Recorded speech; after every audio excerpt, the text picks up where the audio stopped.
Hey everyone, and welcome back to another video. And in this video, I'm going to show you how to reset the odor filter on your Whirlpool fridge. So this video is going to be particularly useful for individuals who have already replaced their water filter within their Whirlpool fridge. How do you actually go ahead and reset it on the notification here? Now this video is going to be short, sweet, and simple, guys. There's not going to be a lot of steps involved.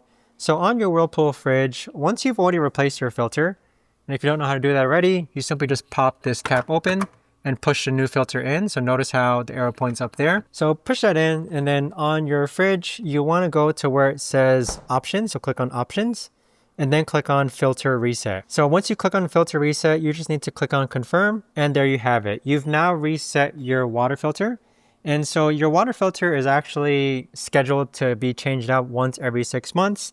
And then the filter that I'm using is actually this one here called Every Drop. So if you're interested in this, I'll leave this down below in the description. But there you have it, guys. That right there is the best and easiest way that I know of to actually go ahead and replace your filter. If you guys know of a better or easier way to actually do this, let me know in the comments down below. I would love to know. Thanks so much for watching, everyone, and I'll see you guys all in the next video.